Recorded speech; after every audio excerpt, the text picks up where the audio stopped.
All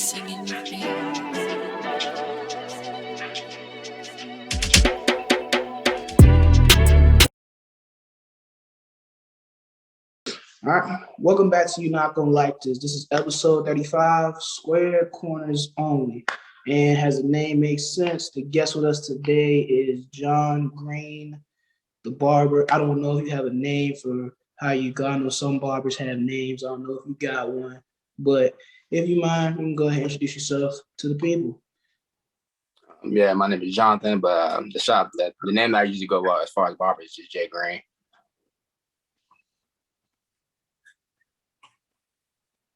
Oh, okay. Mm-hmm.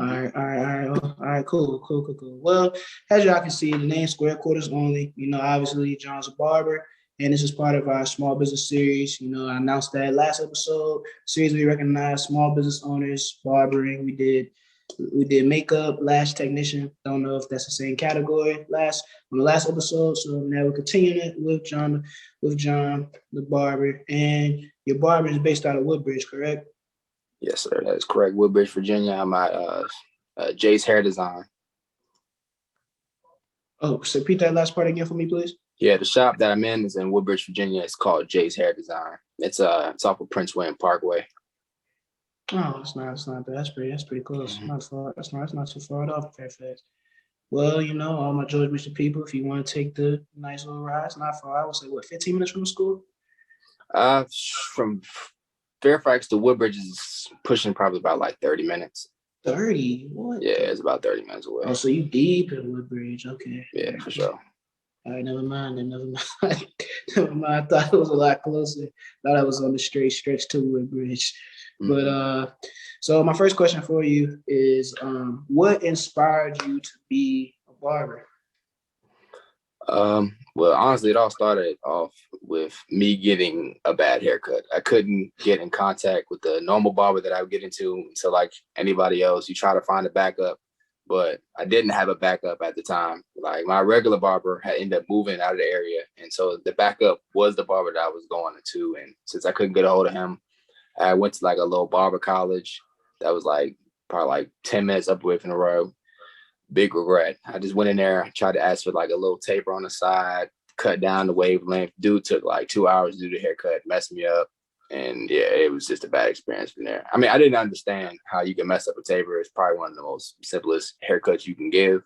But yeah, after I experienced that, I was like, there's no way it could be this hard to cut hair. So after that day, I just learned how to start cutting hair myself. Damn, 2 hours? Yeah, 2 hours for a taper. Like because it was a barber school too, the master barber had to come like try to fix whatever it was to correct the mess that he had made, and it still didn't turn out that great. But now once the initial cut is done, you gotta wait at least a good week and a half to like go back. Exactly. So that's what I ended up saying. I was like, bro, just don't worry about it. Because all you gonna do is either make the cut look worse or just end up pushing this line back, trying to. You just gotta let them rock it out. Dang, 2 hours though. That's that's a long ass time to be sitting in the chair. That's a long time. Like I just got my cut the other day, and I was in the chair for a good 30 minutes. And after 30 minutes, I just be looking at the clock like, man. Low key, I be conscious. It's like, man, people got stuff to do, bro. I can't be sitting. Exactly. People got stuff to do. But 30 minutes is cool. But anything longer than that, I'm gonna start looking at the clock. Like, man, what else is bro doing to my head? Like, is he trying to? Yeah, nobody want to sit in the chair that long. Dang, that's crazy though. Mm-hmm. Well, then so being that this was your worst, you said this was your worst cut. So no, for sure, this is definitely the worst. It was probably definitely the worst cut I've ever experienced in my life. So easily. I have a question to ask about like what's the worst cut you ever received. So you mind like taking us through what exactly happened and how what.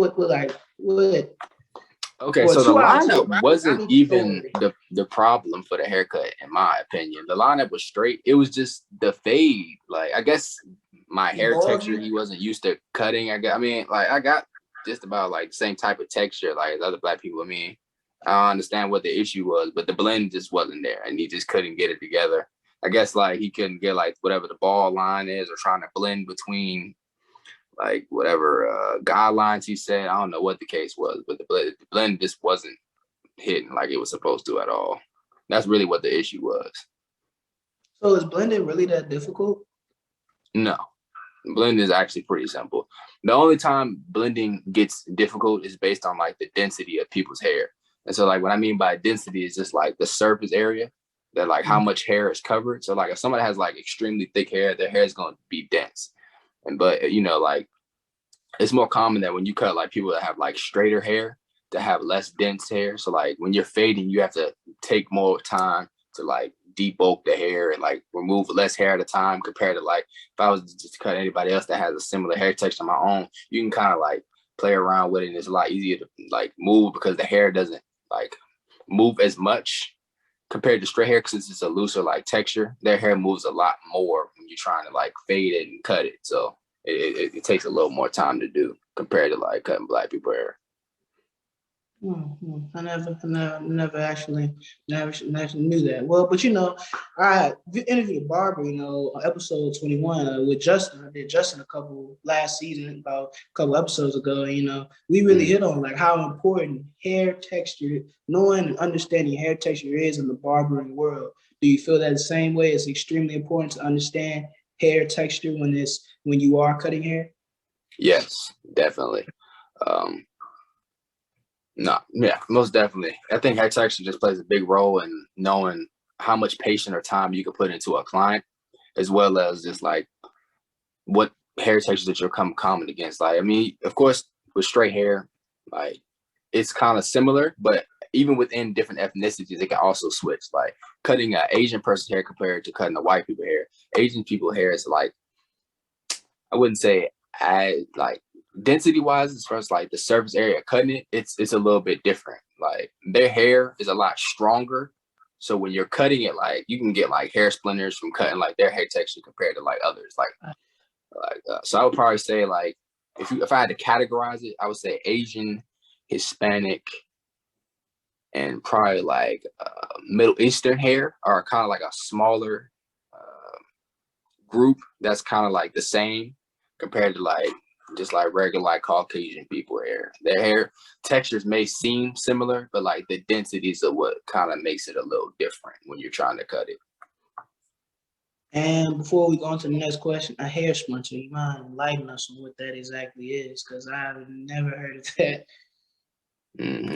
I mean, I had learned a lot of this stuff like over time, of course, through like mistakes and just growth, and also as well as trying to like, get my barbering's license. Like I learned a lot about like the science behind hair itself.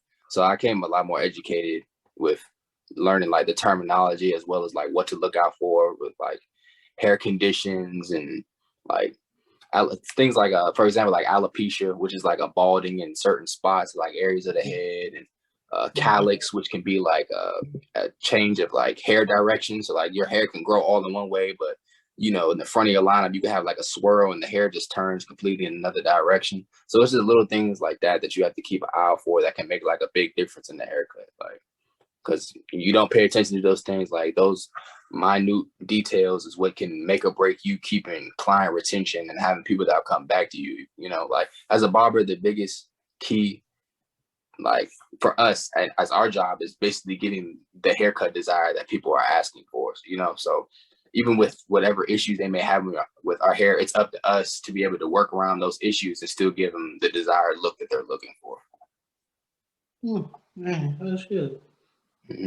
Barbering is a fine art after all. Knowing all the fine, minute details, I think that you can apply that with anything. Now, understanding the real minute things, even though it's not major, can make a huge difference in the experience and how much people really want to, you know, seek your services. Yeah, so dang, I didn't know it was that much to barbering. I really thought it was all just like, you know, fades, very important, you know, squaring, straight lines, of course, all that great stuff. But who knew hair texture and hair splinters and all the other terminology you just laid out to us, knowing that barbering is actually pretty deep.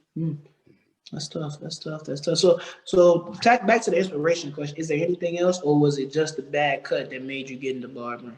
I had like a couple of few people that like influenced me when I first got into like barbering. Guys kind of like 360 GZ, big blends.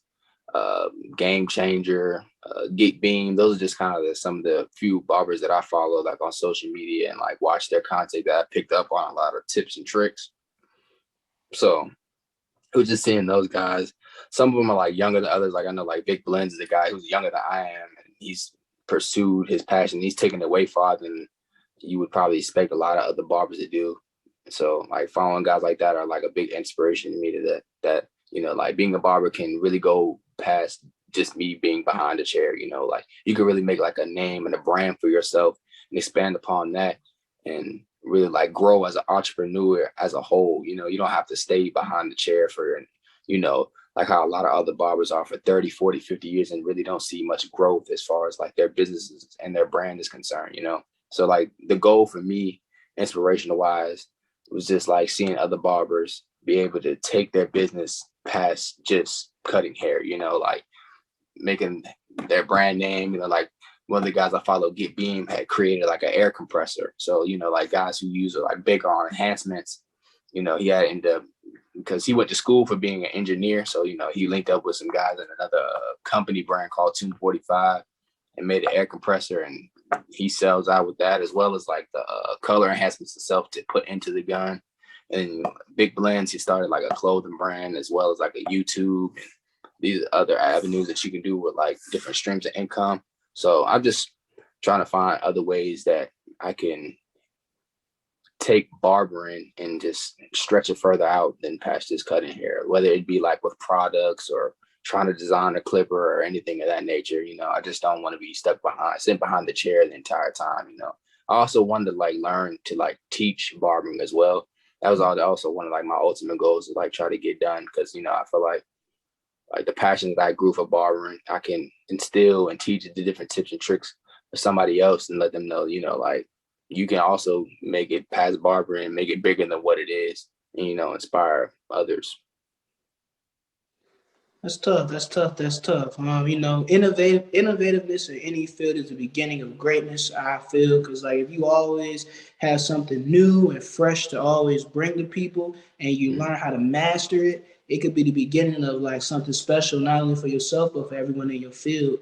And that, like you said, that guy taking his engineering degree and just combining with another company, creating an air compressor, put a new game in, put a new like a new field in the world of barbering, and inspire guys like yourself and probably many other barbers as well. So, innovative is always the first step into being great.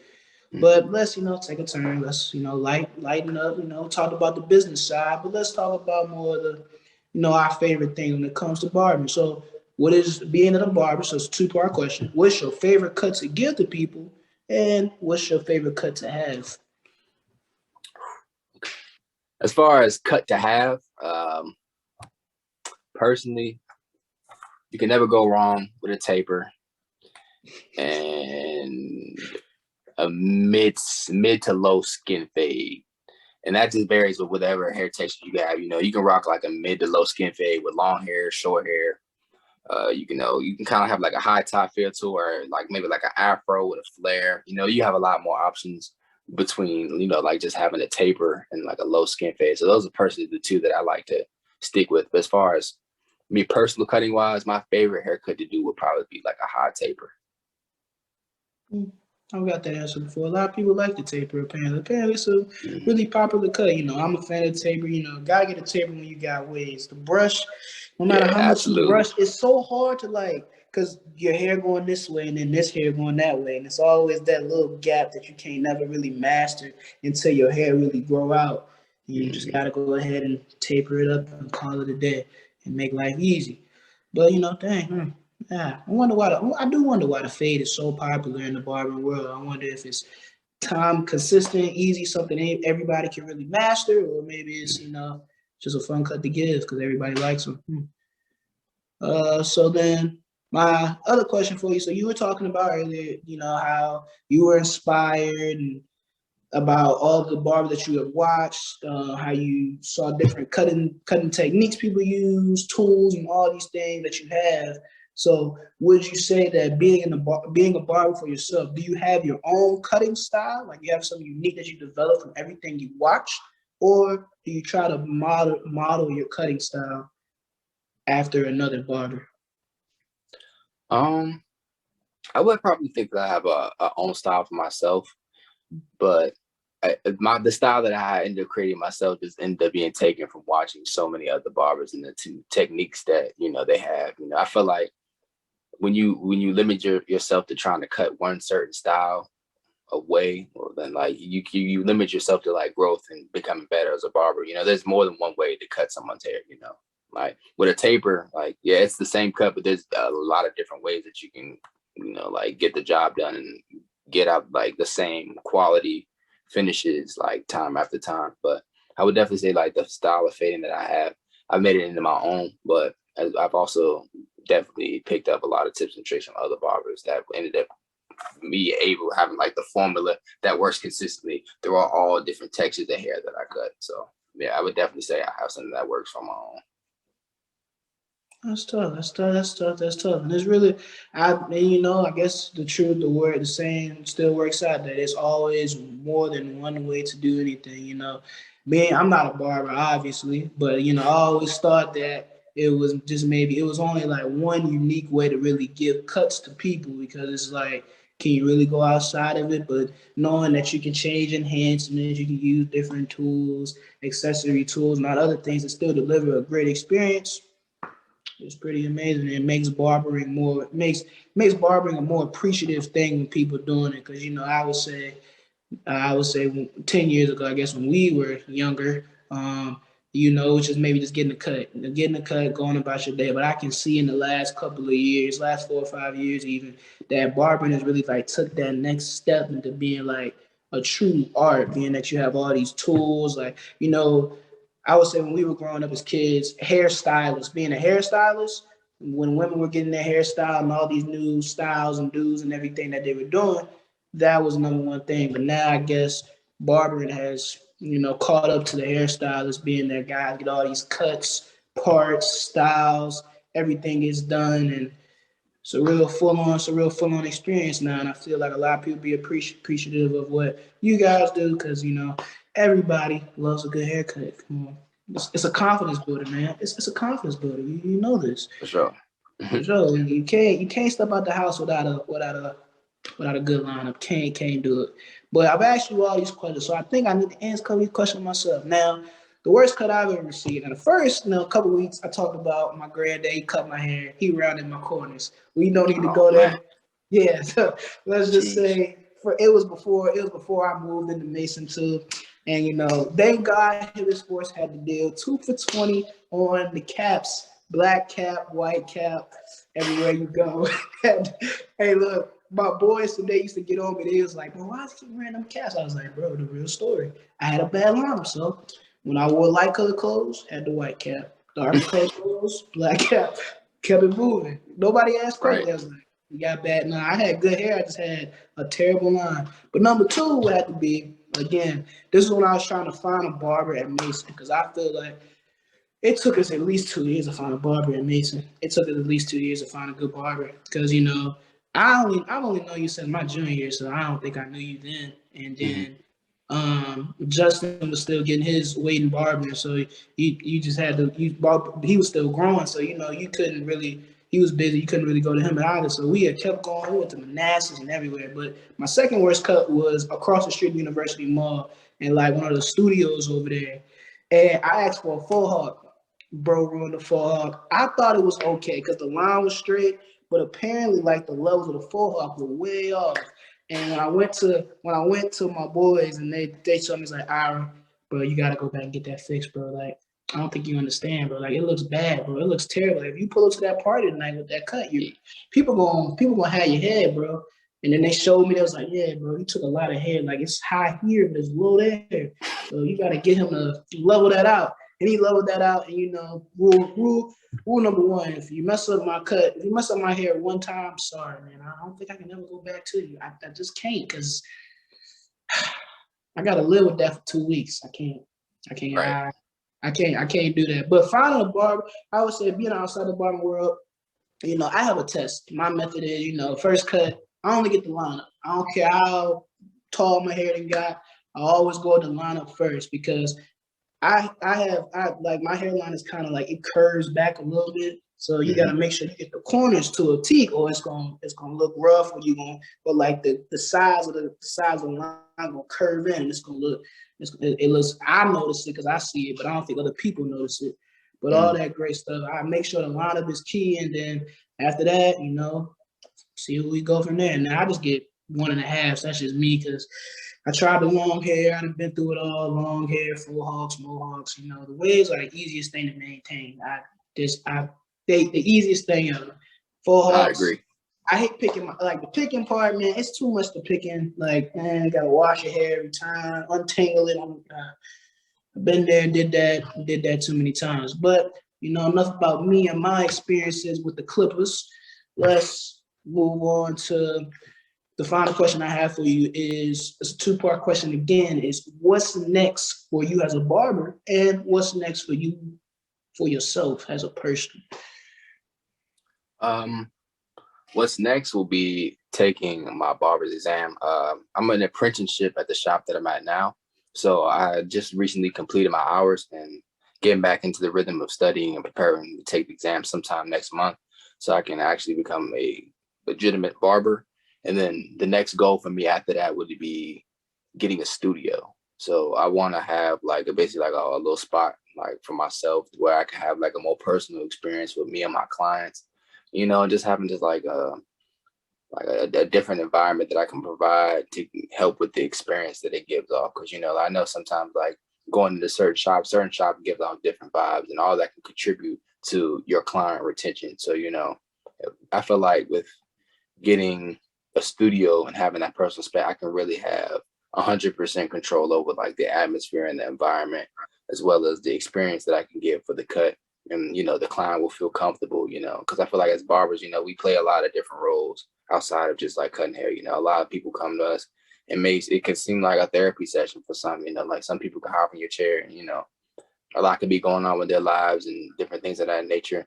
And, I feel like having that studio space will allow clients to be more comfortable in those one-on-one, situations or scenarios, or whatever the case may be. Is, I just want to make sure that I'm giving satisfaction to the customer, as well as creating a space for them that they're comfortable in, so when they come in to get a haircut, regardless of how they may be feeling that day or whatever may be on their mind, if they want to talk about things, they can. If they don't, then that's cool too. You have some cool tunes going on in the background or some TV going on, just, when they come into this space, it's a place where they can just lay back and chill, and just after they get a cut, they leave with a whole nother mindset, and the confidence that they're looking for after they get a haircut as well. That's tough. So barbering exam, I took my professional exam, passed it. Thank God, did that. But my question is, so barbering. So, I thought when I took my personal practical exam, I thought I was going to be hands-on because, obviously in the world of exercise that I do, you would think you'd have to demonstrate what you can do to actually get your license. But it's all about knowing the knowledge and learning the skills later. So in barbering, is your exam, is it going to be paper pencil, where you just got to answer these questions about all the textures, styles, and how to cut? And if he came in and requested this, how would you cut this? Or if it was a bad, a lot of problem solving paper pencil questions, or would you actually have to go to, I guess, a barbering university or anything like that, or barbering trade school, and actually cut in front of a panel of licensed barbers and get a graded or cut a couple of people? So how does that work? So it's actually both. The barbering exam is actually a practical hands-on exam, as well as a theory, which is the multiple choice, the question that you have to answer. So of course, what you'll do is for the practical hands-on, you'll be just cutting a head model, and whatever cut that they request, and that would be, the service that you would have to provide. And there's a couple rules and regulations that you have to, keep within the haircut as well, while giving the service. And then the pen and paper, that's just kind of common sense. You just study the theories, the science, the facts, the history behind barbering, you just answer the question to the best of your knowledge. That's tough. That barbering is, man, you've really educated me on barbering. Barbering is a lot deeper than what it is. So, Next, if I leave the Fairfax area and I move somewhere else, I'm gonna have to ask my barber if he licensed before I send him chair. Because knowing that he got that license, that means he know his stuff. He know he didn't been through the test. He didn't cut on the head model. He didn't been through it all. So that's tough, man. I really hope that you get your studio and everything that comes to you. And I hope people understand when we're talking about barbering that from a guy's perspective, and I know some women get haircuts, but this is coming from a guy's perspective because I can't talk about it from a woman's perspective. But haircuts are truly therapy. I said this way back in like episode 13. The importance of a fresh line is a huge importance to a guy, and for guys, it's everyday basis. Like when you walk out with a fresh line, people compliment you. You feel good. You look good. You can always, for the guys out there, you can always pull up on the women. Women, they see the line. You ain't got to worry about nobody slide curving you or nothing like that. Because, if your line bad, it's rounded, it's got the widow's peak, the chances is low unless you got great wordplay. But it's true therapy, and I did 2 episodes on barbering and talked about all the textures and everything it takes to really be a great barber. And if you still don't understand, if you don't understand it, you don't get it, go watch Barbershop 1, 2, 3, HBO Max, go watch those. They're 2 of the greatest movies of all time when it comes to comedies. It's literally about cutting hair. They made a whole movie about cutting hair, bro. So if you don't understand the importance of cutting hair, then Barbershop 1, 2, 3, and what is it? After the next cut or something like that. They got 4 of them, right? I believe so. I'm not sure. Yeah, they got 4 movies on cutting hair, bro. So if you don't understand the importance of cutting hair, then I don't know what else to really tell you. But as always, I appreciate y'all for joining us. Other things coming up for the podcast as well as I think our next episode, a few episodes, we're getting into NFL owners. So stay tuned for that because the NFL is terrible at ownership, as we all know. And we're talking about a couple more things, child education. Can kids get more applicable skills as they grow through the school system and so on and forth. So just stay tuned as our topics only get deeper, better, and I guess you could say realer as we deep dive into season 3. I think this is only the 4th episode of this season. So stay with us. We're gonna keep delivering as always. This is your host, Ira, signing off, and see y'all soon. But before we go, John, you got anything you want to say to the people before we close out? I just want to take time to say I appreciate you for the opportunity to come on you guys' podcast, just educate the world, the barbering industry and what it's all about. Well, yeah, everybody deserves a fair chance to get a chance to recognize themselves. I pride myself on whoever I can find, whoever I can notice. I try to give them a chance to come on and speak about their brand at any time because I have a brand and I want to get going. Other people have brands, and if you got the platform to give people the chance to actually do it, then why not give it? Because you never know. This episode comes out, you might not have your studio yet, but when it comes out, you can be like, you can come out and be like, yo, share the episode, bang. People can see where you were years ago, and then studio now, they can really understand your experience as a barber. So it can all come full circle. But thanks for coming on because it's not always, it's hard. It's sometimes hard to get people on. A lot of people aren't comfortable with recording in front of a camera. A lot of people are not really comfortable with that, and it's really good to see that you came through. I think I talked to you about this.